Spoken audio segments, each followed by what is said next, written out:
guys, Robbie46 here. Now the MotoGP 2018 season is coming to an end. We've got one more race which is going to be tomorrow at Valencia, unless of course you're watching this after Sunday and then the season's already wrapped up and they would have already started pre-season testing for 2019. So I think it's time that we start going into the rider lineup for 2019.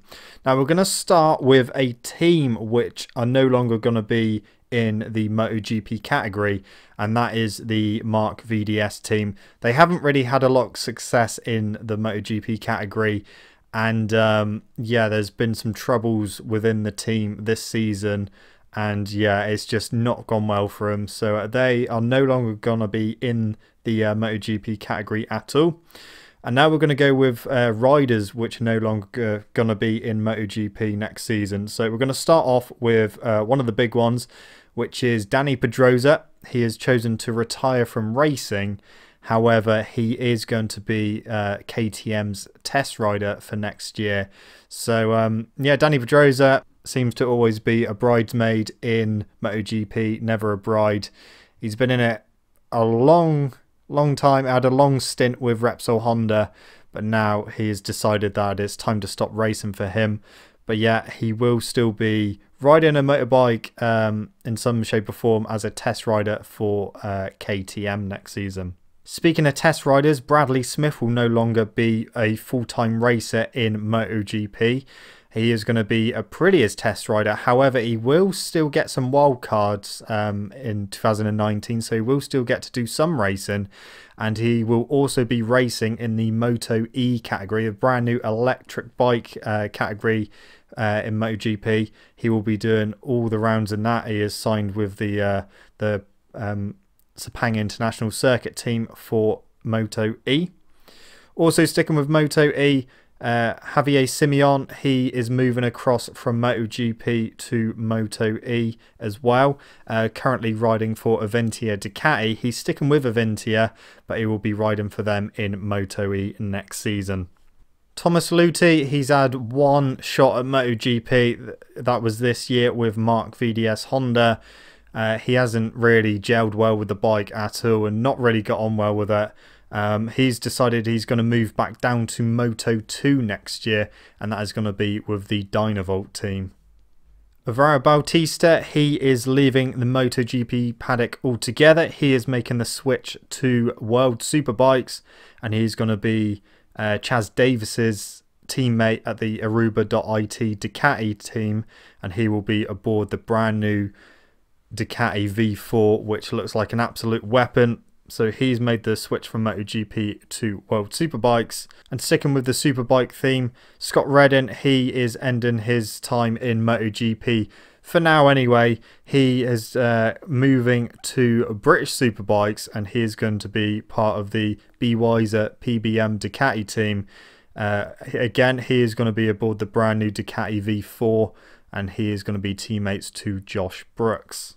So that is all the riders that are no longer going to be in the MotoGP category or going to be full-time riders in the MotoGP category when it comes to Bradley Smith.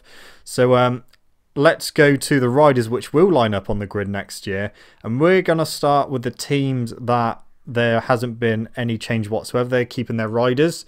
However, well, there's actually only two teams which are keeping both their riders. So we're going to start from the top with the factory Yamaha team, the Movistar Yamaha team, Movistar Yamaha team, however you want to say it.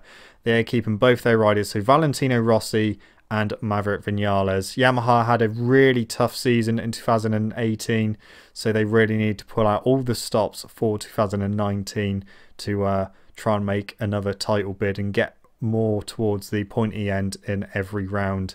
A little difference for Vinales. He's decided he's going to be changing his number to number 12 for the 2019 season. LCR Honda is the other team which are not changing either of their riders. Cal Crutchlow, who unfortunately is still out injured, he remains at LCR Honda alongside his Japanese teammate Tagami Nakagami. Repsol Honda, now obviously Marc Marquez is staying exactly where he is. The reigning world champion, will be trying to pick up where he left off in 2019 and gun for the title. However, his brand new teammate after Dani Pedrosa retiring is going to be Jorge Lorenzo, who moves from the factory Ducati team to Repsol Honda. Now, this is going to be a really strong team for Repsol Honda for 2019. Both of them having 12 world championships between them. So a really strong team for Repsol Honda next season. Going to be interesting to see how Lorenzo adapts to the Honda. I think he'll get on with it quicker than the Ducati. But yeah, looking forward to seeing Lorenzo aboard the Honda. On to the factory Ducati team now. Andrea Dovizioso, he's staying where he is. And he's going to be hoping that he can have a more consistent season in 2019 and hopefully fight for the title again. But alongside him, moving from the Alma Pramac team, is going to be Danilo Petrucci. So Danilo Petrucci will line up alongside Andrea Dovizioso aboard the factory Ducati. Suzuki, Alex Rins stays where he is, but Andrea Iannone is no longer going to be at Suzuki. He's going to be replaced by Moto2 rookie and Moto3 world champion Joan Mir. So Joan Mir moves up to MotoGP after just spending one season in Moto2. He moves up alongside Alex Rins at the factory Suzuki team. Red Bull KTM, Pol Espargaro stays exactly where he is.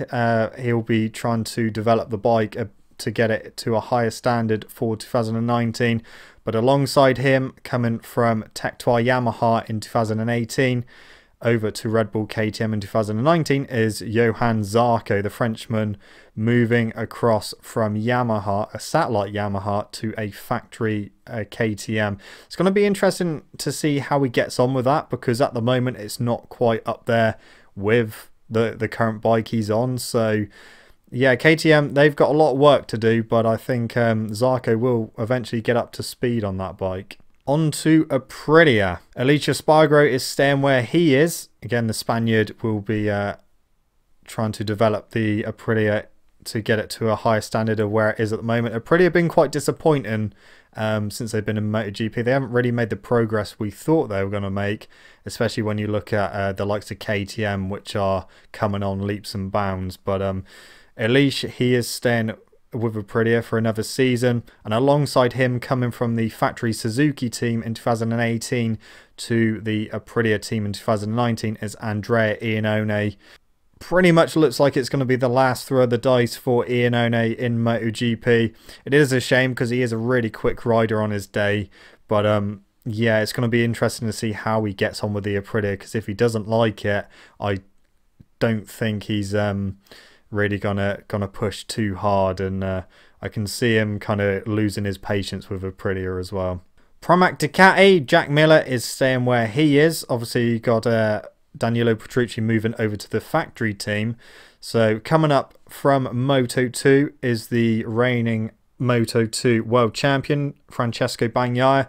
He moves up to Pramac Ducati alongside Jack Miller. Really looking forward to seeing Bagnaia on a MotoGP bike. He did actually get to test a Ducati a few years ago when he was racing in Moto3, when he won a couple of races aboard the Mahindra. They said, well, that was kind of in his contract that if he won a race, then they would let him test a Ducati, and that's what he done. And Pramac Ducati is who he's going to be racing for in 2019. Tectoy now, they have made the switch from Yamaha to KTMs. They will be a factory team with KTMs. Hafish Syrin stays where he is. He's been quite impressive this season, actually, Syrin, considering he was quite late coming into the paddock this season. Obviously, he comes from Moto2.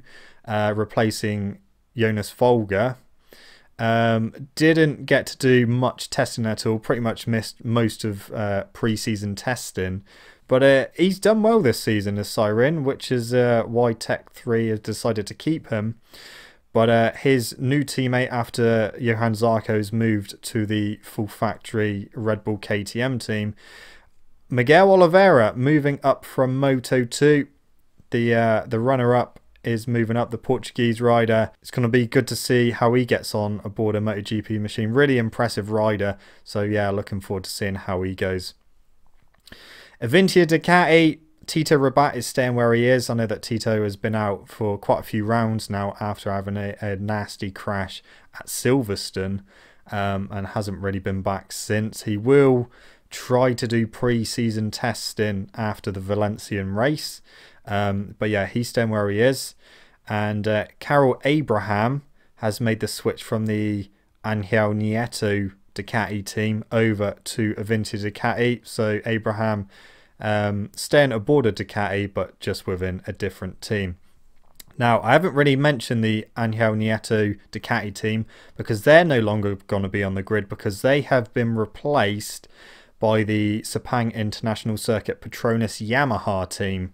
And their riders line up as follows. Franco Morbidelli, he moves from the Mark VDS Honda team, which is no longer going to be in MotoGP, and he's going to be aboard a factory Yamaha. I think he's going to get on well with the Yamaha, obviously providing Yamaha can improve on this year, because his riding style looks like it would suit a Yamaha quite nicely.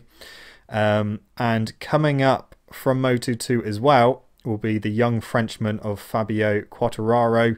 He moves up from Moto2 alongside Franco Morbidelli. A lot of people looking at that move and thinking, well, that's a bit of a strange move. He hasn't really done a hell of a lot in Moto2. Obviously won a race this season, been on the podium a few times. Actually won 2 races, but then got disqualified because of low tyre pressures. But yeah, it's going to be interesting to see how the young Frenchman gets hold of a MotoGP bike, because he has got a lot of talent. So yeah, I think once he adapts, he's going to be pretty damn quick. So a couple of things that are worth mentioning is that Yamaha will be running a European test team for the factory next season, with Jonas Folger being a test rider for them. So Folger is still with the Yamaha just as a test rider at the moment. And Casey Stoner has departed company from Ducati again, so he will no longer be revising his test role for the Bologna factory team. So that is the grid for 2019. Let me know in the comments what riders you're looking forward to seeing that have made the switch. Obviously, some of them aren't going to be in the paddock at all, but it's going to be interesting to see how they get on with their respective championships as well. But anyway, guys, that's it from me. Thank you so much for watching. Don't forget to leave this video a like if you enjoyed it. Subscribe to my channel for more content, and I shall see you guys in the next video. See you!